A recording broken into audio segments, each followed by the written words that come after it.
Hi guys, నమస్తే. Welcome back to new video. Actually ఈ మధ్య యూట్యూబ్లో వీడియోలు ఏమి వస్తలేవు ఒక 2 వీక్స్ నుంచి.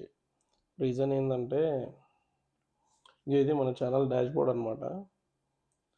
యాక్చువల్లీ మనకు ఒక సాడ్ న్యూస్ ఏంటంటే your channel is not currently able to earn అంట. అంటే మన వీడియోలో కూడా ఏం పైసలు రావు అనమాట. ఛానల్ మానిటైజేషన్ అయితే డిసేబుల్ అయింది. దానికి వాళ్ళు ఇచ్చిన రీజన్ ఏంటంటే రీయూజ్డ్ కంటెంట్ అంట. రీయూజ్డ్ కంటెంట్ అన్నారు. మరి మనమైతే ఎటువంటి రీయూజ్ కంటెంట్ అయితే లేదు. అంతా కూడా మనది బేసికల్గా వ్లాగింగ్ ఛానల్. అంతా కూడా ఛానల్లో ప్రతి వీడియోలో ముందర నేనే ఉంటా, లేకపోతే బేబీ ఉంటుంది, మరి ఏదైనా ఫుడ్ వీడియోస్ ఏమైనా చేస్తుంటాము. అంతేగాని ఎక్కడ మనమైతే ఛానల్లో ఎవరి కంటెంట్ అయితే వాడుకోలేదు. మరి ఎందుకో తెలియదు, ఈ మానిటైజేషన్ అయితే డిసేబుల్ అయింది. మరి రీజన్ ఏందో తెలీదు. సో దానికోసం అయితే అప్పీల్ చేసుకోవాలంట. ఇంకో ఇట్లా appeal, if you think we made a mistake, ఇదో సోది చూడరు మళ్ళా. If you think we made a mistake, send an appeal telling us why, will retrieve your appeal and get back to you within 14 days with a decision within 14 days అంట.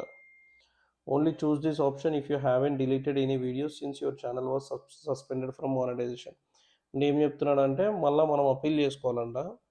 Appeal చేసుకున్న దాన్ని వాళ్ళు cross check చేసి 14 డేస్లో ఒకవేళ content అంతా మన own అయితే అప్పుడు రీఎనేబుల్ చేస్తారంట. సరే చూద్దాం, పెడదాం, తప్పేముంది, ఇబ్బంది ఏం లేదు. బికాజ్ మనం ఎక్కడ కంటెంట్ అయితే రీయూజ్ లేదు, కంప్లీట్లీ మన ఓన్ కంటెంట్. కానీ దరిద్రం ఏంటంటే ఒకవేళ వీళ్ళు ఇప్పుడు మనకు ఈ అప్పీల్ని తిరస్కరించారు అనుకో, అంటే కాదు నీ ఛానల్లో రీయూజ్ కంటెంట్ ఉంది అని చెప్పేసి కనుక హోల్డ్ చేసారు అనుకో, మనకేం లేదు, ఇంకా సెకండ్ ఆప్షన్ పోవాల్సిందే. సెకండ్ ఆప్షన్లో మళ్ళీ మనము రీఅప్లై చేసుకోవాలి మానిటైజేషన్కి. దానికి మనకు 1K సబ్స్క్రైబర్స్ అయితే ఉన్నాయి, కానీ 4000 వాచ్ అవర్స్ అయితే లేవు లాస్ట్ 365 డేస్లో. మళ్ళీ మానిటైజేషన్ ఎనేబుల్ కావాలంటే అయితే 4000 వాచ్ అవర్స్ ఉండాలి, అదైతే లేదు. ఇంకా రిమైనింగ్ 2 స్టెప్స్ అయితే క్లియర్గానే ఉన్నాయి. ఆ 4000 వాచ్ అవర్స్ ఒకటే మనకు కొంచెం ఇబ్బంది. ఒకవేళ వీడు కానీ మన అప్పీల్ని యాక్సెప్ట్ చేయలేదంటే కనుక ఏం చేయలేము, మళ్ళీ రీఅప్పీల్ చేయాలి. అప్పుడైతే మీరు అందరూ గట్టిగా సపోర్ట్ చేసి మనకు కొంచెం వాచింగ్ పెంచి కొత్త వ్యూవర్స్ని, కొత్త సబ్స్క్రైబర్స్ని పెంచి తొందరగా 4000 వాచ్ అవర్స్ అయితే కంప్లీట్ చేస్తే we can reapply. So it's a small request. అందరూ కూడా ప్లీజ్ లైక్ చేసి సబ్స్క్రైబ్ చేసి జర బెల్ ఐకాన్ కొట్టుర్రి. అండ్ వీడియోస్ పోస్ట్ చేసినప్పుడు జర లైక్ కొట్టుర్రి, కొత్త వాళ్ళకి రికమెండ్ అవుతుంది. అండ్ అదేవిధంగా మీ ఫ్రెండ్స్తో జర షేర్ చేయరు, మనకు కొంచెం సపోర్ట్ చేయరు.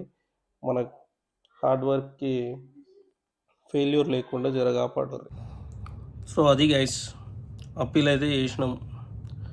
అప్పీల్ మనం అనుకున్నట్టే వాడు తిరస్కరించాడు, అంటే రిజెక్ట్ చేసాడు.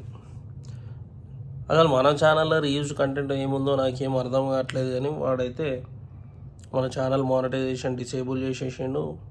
అప్పీల్ చేసుకున్నాక కూడా రిజెక్ట్ చేసేసాడు. ఇంకా ఇది ఇప్పుడు మీకు పని పెట్టే టైం అనమాట. అదే సపోర్ట్ చేయాల్సిన టైం. గట్టిగా సపోర్ట్ చేయర్రి. పెట్టిన ప్రతి వీడియోకి నోటిఫికేషన్లు ఎనేబుల్ చేసుకుంటే వెంటనే వీడియోలు వస్తాయి. ఇప్పటి నుంచి రెగ్యులర్గా వీడియోలు వస్తూనే ఉంటాయి. సో నోటిఫికేషన్ ఎనేబుల్ చేసి పెట్టుకోర్రి. రాగానే లైక్ కొట్టుర్రి, మీ దోస్తులకు షేర్ చేయుర్రి, కొత్త కొత్త సబ్స్క్రైబర్లను పెంచుర్రి. అట్నే తొందరగా వాచ్ అవర్స్ కంప్లీట్ చేస్తే మనం March 17 తర్వాత అయితే మళ్ళీ అప్లై చేసుకోవచ్చు అంట మానిటైజేషను. సో ఆలోగా తొందరగా వాచ్ అవర్స్ కంప్లీట్ చేసేయర్రి అండ్ మన కిట్ని సపోర్ట్ చేస్తూ ఉండుర్రి. ఇంకా మంచి మంచి కంటెంట్ రాబోతుంది. So keep supporting. తొందరగా మానిటైజేషన్ ఎనేబుల్ చేయించేసేరి. అప్పటిదాకైతే మంచిగా యాడ్ ఫ్రీగా వీడియోలు చూడుర్రి, ఎందుకంటే ఇప్పుడు యాడ్స్ రావు, మానిటైజేషన్ లేదు కాబట్టి. చలో, హోప్ మీరు బాగా సపోర్ట్ చేస్తారు, లైక్ చేస్తారు, సబ్స్క్రైబ్ చేస్తారు, కొత్త వాళ్ళకు రికమెండ్ చేస్తారు, తొందరగా మానిటైజేషన్ ఎనేబుల్ చేస్తారు.